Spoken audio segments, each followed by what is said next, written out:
Hardik, any idea that is not executed in 72 hours वो आपके दिमाग से इवेपोरेट हो जाता है, वो चला जाता है। Does health insurance count in investment?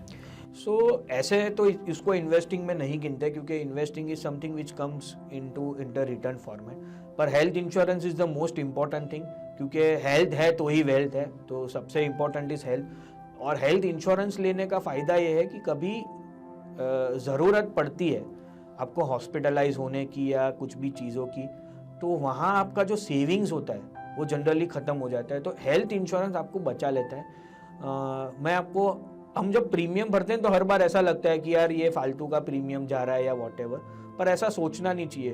वो ऐसा ही भगवान से प्रे करिए कि जब आप वो चेक लिख रहे हो हेल्थ इंश्योरेंस का, कि भगवान ये चेक मैं लिख रहा हूँ, मेरे को इसका 1 रुपए का भी रिटर्न नहीं चाहिए, क्योंकि इसका रिटर्न आना मतलब आप या आपकी फैमिली में से कोई बीमार हुआ है, तो बीमार ना होना is a return in health insurance side. So भगवान से प्रार्थना करके वो चेक लिखते समय ना यही रखिए कि ये मेरे को इसका रिटर्न नहीं चाहिए, ये आप अपने पास ही रखो, मुझे नहीं चाहिए इसका रिटर्न। पर या 100% health insurance is the most important thing. हम इन्वेस्टिंग की इतनी सारी बात कर रहे, तो मैं अगर और हेल्थ इंश्योरेंस का पॉइंट आया तो मैं ऐड करना, हर एक एंटरप्रेन्योर की लाइफ में सबसे पहले इन्वेस्टिंग आए उसके पहले भी सबसे पहले है ना आपको हेल्थ इंश्योरेंस लेना चाहिए। वो आप आपके जो हेल्थ इंश्योरेंस एडवाइज़र है उसको मिलके आप समझिए मेरी फैमिली में इतने मेंबर्स हैं तो मेरे को कौन सी पॉलिसी लेनी चाहिए और कितने रुपए का हेल्थ इंश्योरेंस लेना चाहिए। सेकंड होता है लाइफ इंश्योरेंस। आपको टर्म प्लान के रूट से इन्वेस्टमेंट करना चाहिए जहां आपका लाइफ कवरेज ज़्यादा है पर उसके सामने प्रीमियम कंपैरेटिवली कम है। ये दो होने के बाद आपकी जब किटी बचती है उसके बाद आप उसको सेविंग्स और इन्वेस्टिंग में लेके आइए, क्योंकि सबसे पहले जान है तो जहान है, तो इसलिए हेल्थ इंश्योरेंस इंपॉर्टेंट है। जान नहीं रही तो लाइफ इंश्योरेंस इंपॉर्टेंट है, और साथ साथ में इन्वेस्टिंग करोगे तो एक बचत भी होगी जो आपके फ्यूचर में रिटायरमेंट के कॉर्पस के लिए भी काम लग सकती है या फ्यूचर के किसी भी एक्सपेंसेस के लिए काम लग सकती है। हार्दिक सर, और एक प्रश्न है आपसे कि life insurance versus term insurance, which one is good? But in terms of inflation ratio भी बोल रहा हूँ, इन्वेस्टमेंट के रूप में भी बोल रहा हूँ, स्मार्ट इन्वेस्टमेंट के रूप में भी बोल रहा हूँ कि एक बंदा है जिसको लाइफ इंश्योरेंस लेना अच्छी बात है उनके लिए, या तो टर्म इंश्योरेंस लेना उसके लिए अच्छी बात है। So life insurance is actually a broader term. उसके अंदर दो पार्ट्स आते हैं। वन इज टर्म इंश्योरेंस, जहां आप हर साल एक टर्म, आपकी जो पॉलिसी टर्म है उतने टर्म के लिए आप पैसे भरते रहिए। अगर उस दौरान किसी आप जो इंश्योरर है उसकी डेथ हो जाती है तो उसकी फैमिली को वो इंश्योरेंस अमाउंट मिल जाता है, और अगर उनकी डेथ नहीं होती है तो वो उन्होंने जितना प्रीमियम पे किया है वो लैप्स हो जाता है।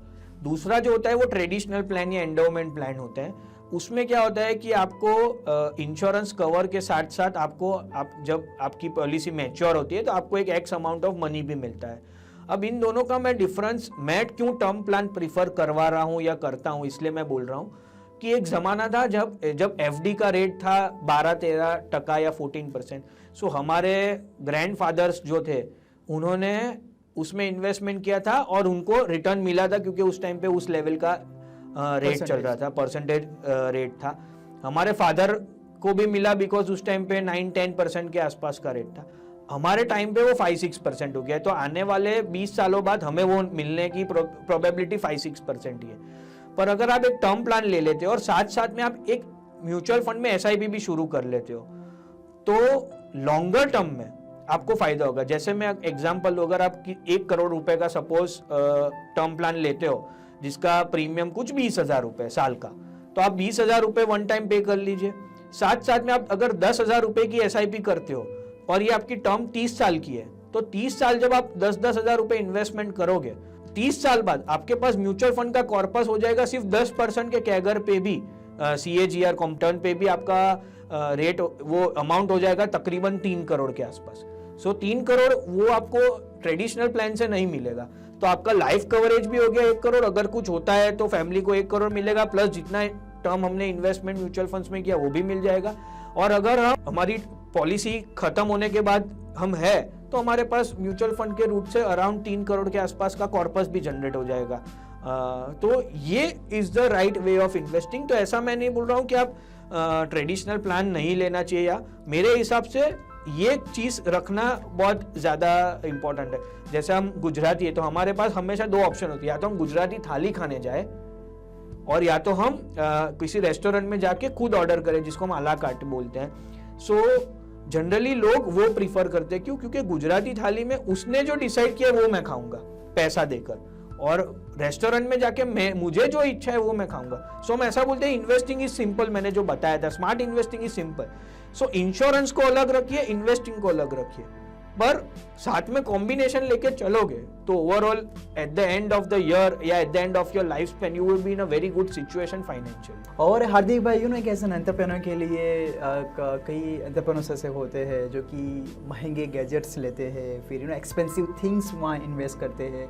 तो उन चीज़ों पे आप क्या समझते हो, वो अपना इन्वेस्टमेंट के रूप में हम उसको गिन सकते हैं कि नहीं गिन सकते? So generally I don't think कि गैजेट्स को हम इन्वेस्टिंग रूप से गिन सकते हैं, क्योंकि आज अगर मैं कोई गैजेट परचेस करके वो शॉप से निकलता हूँ और वापस उसी शॉप में तुरंत ही एंटर होता हूँ और कहूँगा कि सर अब मुझे ये नहीं लेना है, सो ऑब्वियसली हमने जो पे किया उससे हमें कम ही मिलेगा। तो लॉजिकली वो असेट के रूप में नहीं गिन सकते। Asset is only which appreciates, तो ये अप्रिशिएट नहीं होगा। सो मेरे हिसाब से एंटरप्रेन्योर को स्किल्स डेवलपमेंट में इन्वेस्टमेंट करना चाहिए। कुछ ऐसे कोर्सेज करिए जहां आपको सेल्स टेक्निक के ऊपर नॉलेज मिले, ऐसी ट्रेनिंग करिए जहां आपको मैनेजमेंट के ऊपर आइडिया है, प्रोडक्टिविटी इंक्रीज करने के लिए ट्रेनिंग कर सकते हो। अभी डिजिटल का ज़माना है तो डिजिटल मार्केटिंग के जो कोर्सेज होते हैं उसमें आप इन्वेस्टमेंट करके कर सकते हो। ये सब चीज़ें सीखना क्यों ज़रूरी है? जैसे डिजिटल मार्केटिंग के लिए आप किसी को हायर कर सकते हो, पर जहाँ तक आपको नॉलेज नहीं होगा ना, जैसे मैंने बताया, कन्विक्शन नहीं आएगा। तो ये बहुत ज़रूरी है कि आप चीज़ों को सीखिए और फिर इन्वेस्टमेंट करिए। तो जैसे आई बिलीव कि स्किल्स को इम्प्रूव करने के लिए, अपने आप को इम्प्रूव करने के लिए इन्वेस्टमेंट करोगे ना, तो वो फ़ायदा आपके बिजनेस में भी आएगा, आपकी लाइफ में भी आएगा। और this is how the investment should be done by an entrepreneur rather than buying expensive stuffs और गैजेट्स। वो भी एक तरीके से ले ही सकते हो, ऐसा कुछ नहीं है, पर साथ साथ में ये सब जगह पे इन्वेस्टमेंट होता रहे तो ज़्यादा पर्सनैलिटी डेवलपमेंट होगी। तो हार्दिक भाई, आपका ऐसा बोलना है कि इन शॉर्ट में कि हमारे यहाँ पे सर से नीचे का भाग जो है वहाँ पे थोड़ा कम इन्वेस्टमेंट करें, बट यहाँ पे जो हमको ज़्यादा से ज़्यादा लर्निंग में फोकस करना है, इन्वेस्टमेंट की नई नई ट्रिक्स सीखनी, टिप्स सीखनी है, वहाँ पे हमको इन्वेस्टमेंट करना है। 100% I believe in that thing, क्योंकि अब मोस्टली आप देखोगे ना, जो वर्ल्ड के जितने भी सक्सेसफुल पीपल रहे हैं इन द बिजनेसमैन फील्ड, तो आप उनकी लाइफ देखोगे ना तो बहुत ही सिंपल रही है। जैसे Warren Buffett is staying in the same home which he purchase in 1975। Apple के जो स्टीव जॉब्स थे, उनकी अगर आप लाइफ स्पैन देखो तो एकदम सिंपल आते थे। सिमिलरली गूगल के सुंदर पिचाई या फेसबुक के मार्क जुकरबर्ग। इंडिया की बात करें तो रतन टाटा को देख लीजिए, अभी नारायण मूर्ति को देख लीजिए, he was facilitating Ratan Tata for lifetime achievement award, और वो स्टेज पे वो कॉन्क्लेव में he was wearing a chappal and a very normal clothes. Similarly आप उनकी वाइफ को देखिए, सुधा मूर्ति को, she is the biggest philanthropist in India. अगर आपने केबीसी आप लोग देख रहे होंगे तो Amitabh Bachchan was the first time he touch Sudha Murthy feet and in saying कि मैं अपनी आपको बहुत भाग्यशाली मानता हूँ कि मैं उस धरती या उस देश से बिलोंग करता हूँ जहाँ पे सुधा मूर्ति जैसे लोग रहते हैं। तो ये क्यों कर रहे हैं? क्योंकि उन्होंने अपनी लाइफ को बहुत ही सिंपल तरीके से जिया है, पर उन्होंने अपने स्किल्स के ऊपर काम किया है, उन्होंने फिलेंथ्रोपी के ऊपर काम किया है। तो ये सारी चीज़ें बहुत ही इंपॉर्टेंट है। तो बिजनेस को सिंपल रखिए, अपने आप को सिंपल रखिए, स्किल्स को डेवलप करिए। स्किल्स में पैसा खर्च करने के लिए मत सोचिए कि ये 1 लाख रुपए का कोर्स है या ये सब चीज़ों के ऊपर महंगे गैजेट्स खरीदने से पहले अगर ये सारी चीज़ें कर लेंगे तो वो आपको ज़्यादा ज़िंदगी में फ़ायदा देगी। अच्छा हार्दिक भाई, आप ऐसा कुछ हमको बता सकते हैं कि समझ लीजिए कि पर्टिकुलर इनकम हमारे पास आ रही है, ठीक है, तो आप पर्टिकुलर इनकम का इतना प्रतिशत आप अपने ट्रैवल पे डाल दीजिए, इतना प्रतिशत आप अपने सेविंग पे डाल दीजिए, इतना प्रतिशत आप इन्वेस्टमेंट पे डाल दीजिए, तो ऐसा कोई परसेंटेज हम कोई स्टैंडर्ड ऐसा बना सकते हैं? स्टैंडर्ड मैंने एक बार हम लोग ने एक बेसिक बनाया है कि सपोज आप 100 रुपये कमा रहे हो तो 30% रुपीज़ आपका सेविंग्स में जाना चाहिए, जहाँ पे आप आपकी इंश्योरेंस की पॉलिसीज के प्रीमियम्स पे कर सको, हेल्थ इंश्योरेंस की प्रीमियम के पॉलिसीज प्रीमियम्स पे कर सको, थोड़ा थोड़ा पीपीएफ और एफडीज में इन्वेस्टमेंट कर सको, ये सारा जहाँ आप वो सेविंग्स बास्केट में गिन सकते हैं। दूसरा होता है ग्रोथ बास्केट, जहां आपको ज्यादा रिटर्न कमाने की एक्सपेक्टेशन है, थोड़ा रिस्क एडजस्टेड कैलकुलेटिव रिस्क लेके, तो वहां 40% इन्वेस्टमेंट आपका जाना चाहिए, जहां आप म्यूचुअल फंड्स में इन्वेस्टमेंट करिए, इक्विटीज में इन्वेस्टमेंट करिए, रियल एस्टेट में इन्वेस्टमेंट करिए, गोल्ड में भी आप इन्वेस्टमेंट कर सकते हो। तो ये जब जगह पे वो 40% पैसा या 40% बास्केट में से इन्वेस्टमेंट करिए, और जो रिमेनिंग 30% है उसमें से आप अपने घर का मंथली एक्सपेंस निकालिए। तो this is how the whole money should be divided, 30% in savings, 30% in growth basket and 30% we should be use for spending. Irrespective of की क्या मंथली इनकम है, अगर आप ये नहीं करोगे तो आप कभी भी फाइनेंशियली फ्रीडम वाले स्टेज पे नहीं आ पाओगे आपकी जिंदगी में कोई भी एज पे। तो ये करना बहुत ही ज़रूरी है। ओके, तो लास्ट वाला जो 30% है वो उसमें से हम ट्रैवल वाला और अपने गैजेट वाला थिंग वहाँ से ले सकते हैं। हाँ, वो लग्जरी, या फिर ऐसा भी कर सकते हो कि जो 40% इन्वेस्टमेंट हमने किया हुआ है वहाँ का जो साल का रिटर्न आता है उसमें से थोड़ा पैसा निकाल के हम ट्रैवलिंग हॉलीडेज पे भी जाए, या फिर हम किसी लग्जरी बास्केट में इन्वेस्टमेंट करें जहाँ हमें महंगे गैजेट्स लेने या महंगी कार लेनी है, जो भी हमें लेनी है, पर वो वहाँ से आए। तो जैसे मैंने बताया, पैसा अपने लिए काम कर रहा है, तो वो उस पैसे को काम करने दो ये सारी चीजें खरीदने के लिए, ना कि आप अपने इन्वेस्ट या सेविंग्स या स्पेंडिंग में से निकाल के उसमें से करो। तो उसको ग्रो होने दो, ग्रो होने के बाद उसमें से पैसा निकाल के आप हॉलीडे कर सकते हो, ट्रैवलिंग कर सकते हो, और लग्जरी रिटर्न में से हमको, हाँ, रिटर्न में से आप वो खर्चा कर सकते हो। हार्दिक भाई, आजकल क्रिप्टो करेंसी का भी कुछ चल रहा है अच्छा खासा, तो आपके हिसाब से क्या लगता है, क्रिप्टो करेंसी में हमको इन्वेस्टमेंट करना चाहिए, नहीं करना चाहिए, बैड गुड, क्या लगता है? एक तो सबसे पहले क्रिप्टो करेंसी का इन्वेस्टमेंट इंडिया में लीगल नहीं है, तो उसको साइड पे रखे। तो भी हम हमेशा हमें बहुत लोग, हमारे इन्वेस्टर्स भी पूछते हैं कि मुझे क्रिप्टो करेंसी में इन्वेस्टमेंट करना चाहिए या नहीं, या व्हाट इज़ योर व्यू। हमारा सिंपल एक ही क्वेश्चन होता है उनको कि आप कितना, आपकी नेटवर्थ का कितना परसेंटेज अमाउंट उसमें इन्वेस्टमेंट करना चाहते हो, और जनरली वो जो फिगर आता है ना, वो 1% आता है या 2% आता है। मैं आपको एक मैथ्स समझाता हूँ। अगर आप आपकी नेटवर्थ का 1% किसी असेट क्लास में इन्वेस्टमेंट करते हो और वो 11 टाइम्स बढ़ जाता है, मतलब 1100% बढ़ जाता है, फिर भी आपकी नेटवर्थ में सिर्फ 10% का ही फर्क आएगा। सिमिलरली अगर किसी असेट क्लास में आप 10% इन्वेस्टमेंट करते हो और वो सिर्फ 2 गुना हो जाता है या डबल हो जाता है, फिर भी आपकी नेटवर्थ में 10% का इजाफा होता है। तो percentage of asset allocation is extremely important. मेरा ऐसा मानना है कि अगर किसी भी असेट क्लास में आप आपकी नेटवर्थ का 10% से ज्यादा इन्वेस्टमेंट नहीं करते हो, कि कोई भी असेट क्लास हो, इवन इफ यू से क्रिप्टो करेंसी, तो कोई फर्क नहीं पड़ने वाला है आपकी नेटवर्थ में। तो या तो आप कन्विक्शन लेके 10% इन्वेस्टमेंट करिए, और या तो फिर करने का कोई मीनिंग नहीं है, एक्साइटमेंट या किसी को बताने के लिए मैंने ये किया है वो अलग बात है, बाकी कोई मीनिंग नहीं रहने वाला है, आपकी नेटवर्थ में कोई बहुत बड़ा कोई फर्क नहीं आने वाला है। तो अगर नेटवर्थ में 11 टाइम्स बढ़ने के बाद 10% का ग्रोथ है, उसका कोई मीनिंग नहीं है, तो बेटर है कि 10% एलोकेशन करके 2 टाइम्स एक्सपेक्टेशन रख के करिए, तो एटलीस्ट 10% वहाँ आने की प्रोबेबिलिटी ज़्यादा, 11 गुना से 2 गुना ऑब्वियसली पहले ही आने वाला है। So this is my view on this kind of investing. और हार्दिक भाई, एट लास्ट आप हमारे ऑडियंस को आप बताइए कुछ ऐसे स्मार्ट इन्वेस्टमेंट के तरीके या टिप्स, एक लास्ट आप बता दीजिए जो उनके लिए काफ़ी इंपॉर्टेंट हो, और कुछ ऐसे एक्शन प्लान बता दीजिए जिससे के लिए उनके लिए काफ़ी बेनिफिशियल हो जाए। सो सबसे पहले जो मैंने बताया था कि आप अपने जो भी आपकी इनकम है उसमें परसेंटेज डिफाइन करके सेविंग बास्केट, ग्रोथ बास्केट और स्पेंडिंग बास्केट में ही पैसा इन्वेस्टमेंट करिए।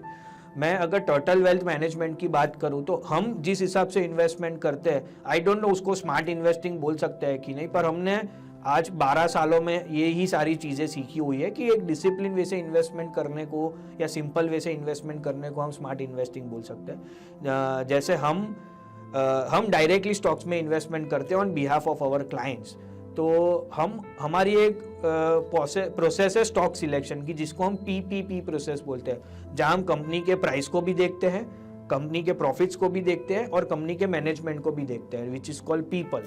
तो इस ट्रिपल पी की प्रोसेस से हम स्टॉक सिलेक्ट करके उसमें इन्वेस्टमेंट करते हैं। साथ साथ में हम इन्वेस्टमेंट करने के टाइम पे ये डिसाइड कर लेते हैं कि हम किस प्राइस पे एग्जिट होंगे, क्योंकि मेरा रिसर्च ऐसा हो सकता है कि मेरा रिसर्च इतना करने के बाद भी मैं रॉन्ग हो ही सकता हूं, तो किस प्राइस पे मैं एग्जिट करूंगा, ये है। साथ साथ में एवरी क्वार्टर आप सारे अपने इन्वेस्टमेंट जो किया है उसका एक व्यू ले, ओवरव्यू करे कि मेरा इन्वेस्टमेंट यहाँ मैंने ये जो इन्वेस्टमेंट किया उसका क्या रहता है। तो हम क्वार्टरली रिव्यूज उसमें करते हैं। हम ये डिसाइड कर लेते हैं हम किस रेट पे इसमें और ज़्यादा पैसा इन्वेस्टमेंट करेंगे। तो ये सारी चीज़ें जो है वो होती है, हम इसको ओवरऑल हम ऐसा बोल सकते हैं कि इज अ स्मार्ट इन्वेस्टमेंट, और this is the way how turtle wealth works.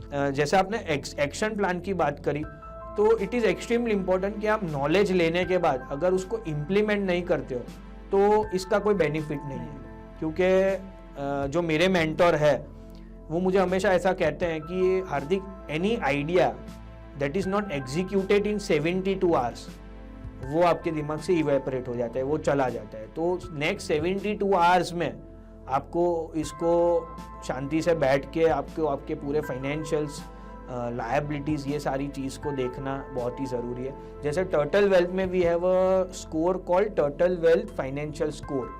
ये आपको बताता है कि आपका फाइनेंशियल स्कोर क्या है। जैसे आप ब्लड टेस्ट करवा के आपको पता चलता है कि आप डायबिटिक हो या डायबिटिक नहीं हो। हाँ, पल्स से आपको पता चलता है कि आपका ऑक्सीजन या आपका हेल्थ कैसा है।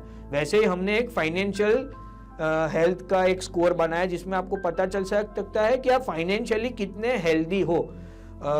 मैं आपको बता दूं धवल भाई कि ये हमने बहुत सारे लोगों के साथ किया हुआ है। नॉर्मल सैलराइड पर्सन के साथ किया है, एंटरप्रेन्योर्स के साथ किया है, और बहुत बड़े बिजनेसमैन के साथ भी किया हुआ है। आपको जान के बहुत ही शॉकिंग लगेगा कि हर लेवल के लोगों का फाइनेंशियल स्कोर जब वो देखते हैं तो वो आधे से ज़्यादा टाइम स्कोर काउंट करना बंद कर देते हैं, क्योंकि उनको ऐसा लगता है कि मैं कहाँ पे खड़ा हूँ जिंदगी में। मतलब मुझे ऐसा लग रहा था कि मैं बहुत अच्छा हूँ, पर जनरली वो रिवर्स होता है। या कभी कभी ऐसा होता है कि सबको ऐसा किसी को लगता है कि मैं बहुत ही खराब सिचुएशन, मेरे से तो ये कितना बेटर है, पर उसको पता चलता है कि मेरा स्कोर तो इससे अच्छा है। सो ये भी एक ऐसा टूल है जहाँ पे आप टर्टल वेल्थ स्कोर के रूट से आप अपने आप को वो कर सकते हो कि आपको पता चल सकता है what is your financial score.